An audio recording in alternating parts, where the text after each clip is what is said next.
Bonjour et bienvenue sur notre chaîne YouTube. Récemment, un ami m'a posé une question qui relève à la fois de l'eschatologie et de l'apologétique, et je lui ai fait quelques messages vocaux pour lui répondre, et je me disais que ce serait intéressant, plutôt que ces messages se perdent dans la conversation, que je puisse vous faire part un peu de ses réflexions en réponse à sa question. Alors, sur le site, par la fois, on développe des articles qui essayent d'être sourcés et tendent à être développés. Et je me suis dit que ce format vidéo aussi permettait des réflexions un peu plus rapides. Euh, donc c'est vraiment un format sans ambition, sans prétention particulière, simplement des réflexions comme elles viennent, sans grande préparation, sans grand matériel non plus. Donc sans plus tarder, j'aborde la question qui m'avait été posée. C'était une question qui portait sur le chapitre 24 de l'évangile de Matthieu, où Jésus fait son fameux discours sur la fin des temps. Et Jésus semble annoncer dans ce discours qu'il va revenir durant la génération qui l'a connu. Et on est bien conscient que Jésus n'est pas revenu dans les 40 ans qui ont suivi ce discours. Et donc, est-ce que Jésus a fait une fausse prophétie? Comment on peut expliquer ça? Donc vous voyez, c'est une question qui touche à la fois à l'apologétique et à la fois à l'eschatologie. La première chose qu'il faut remarquer sur ce passage, c'est que alors que Jésus montrait à ses disciples ces bâtiments de Jérusalem et leur annonçait qu'il n'allait pas tenir, les disciples lui ont posé une question, et c'est en réponse à cette question qu'il a fait ce discours. Et donc la question est la suivante. Dis-nous quand cela arrivera, c'est-à-dire quand est-ce que la destruction du temple dont il vient de parler arrivera, et quel sera le signe de ton avènement et de la fin du monde. Et je pense qu'il y a de bonnes raisons pour penser que le discours qui suit répond en fait à ces deux questions, à savoir quel sera le signe de la destruction du temple dans un premier temps, et dans un deuxième temps quel sera le signe de ton avènement. Et je pense notamment que des versets 1 jusqu'au verset 36, il est question de la destruction du temple, alors qu'ensuite il est question de son avènement, de son retour.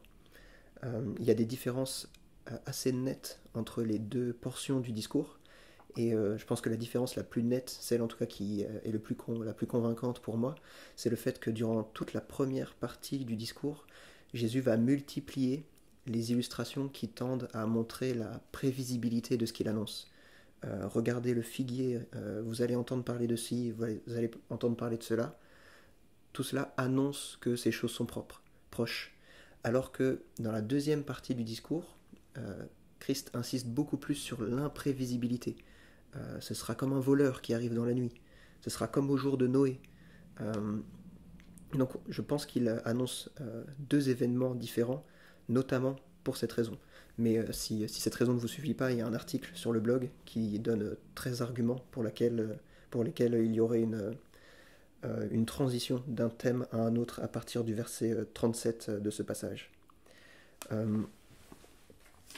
Un autre élément qui appuie cela, c'est le fait que dans la première partie du discours, il est beaucoup question de Jérusalem, des Juifs, des synagogues, de la Judée, d'armées romaines qui vont entourer Jérusalem. Alors ça se trouve à la fois ça dans Matthieu 24, mais aussi dans les passages parallèles en Marc 16 et en Luc 21.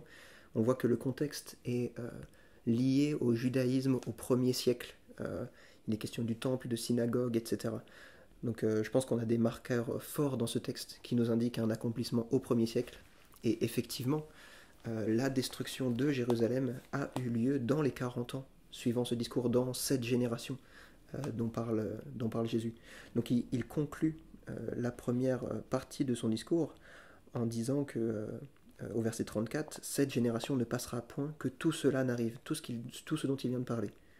En revanche, il débute la deuxième partie du discours, à partir du verset 36, depuis tout à l'heure je dis 37, mais c'est 36, où il dit « Pour ce qui est du jour et de l'heure, personne ne les connaît, ni les anges des cieux, ni le Fils, mais le Père seul. » Donc il y a un événement dont on peut savoir qu'il aura lieu dans cette génération, on peut le prédire sur la base de certains signes, mais un autre qui est totalement imprévisible. Une objection qu'on pourrait faire à cette interprétation, c'est le fait que dans la première partie, il soit question de soleil qui s'obscurcit, de lune qui ne donne plus sa clarté, d'étoiles qui tombent du ciel. Et ça semble, sur une lecture un peu superficielle, beaucoup trop, un bouleversement cosmique beaucoup trop grand pour décrire la simple conquête de Jérusalem et sa destruction. Mais en réalité, c'est un langage qu'on retrouve assez souvent chez les prophètes, notamment en Ésaïe 34. En Ésaïe 34, il est question de la ruine et de la destruction du royaume d'Édom, et pourtant, il est dit à cette occasion: toute l'armée des cieux se dissout, verset 4. Les cieux sont roulés comme un livre, et toute leur armée se flétrit. Donc on voit que c'est un langage courant dans les prophètes de parler des royaumes ébranlés comme d'astres qui tombent.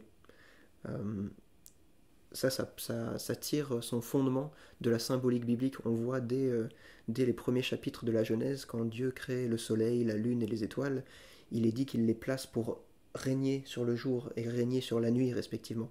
Dès leur création, leur rapport au pouvoir, à la souveraineté, au règne est clair, et tout au long de la Bible, quand Jésus, le roi des Juifs, naît, une étoile apparaît dans le ciel.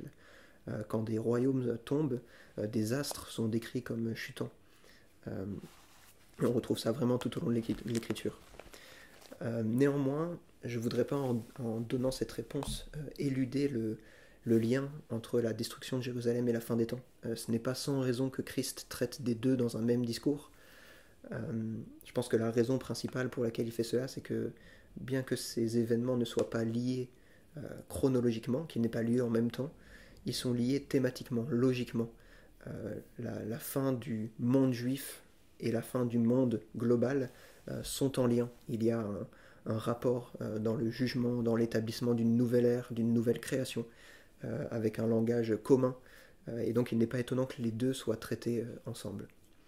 Voilà, ce format est bref, et j'espère qu'il vous a plu. Il est probable que je refasse des vidéos du même type à l'avenir pour notre chaîne YouTube, et qui seront tout aussi brèves, tout aussi spontanées et sans préparation. N'hésitez pas donc, si vous avez des questions, je serai heureux de pouvoir les traiter si c'est dans ma capacité. À bientôt.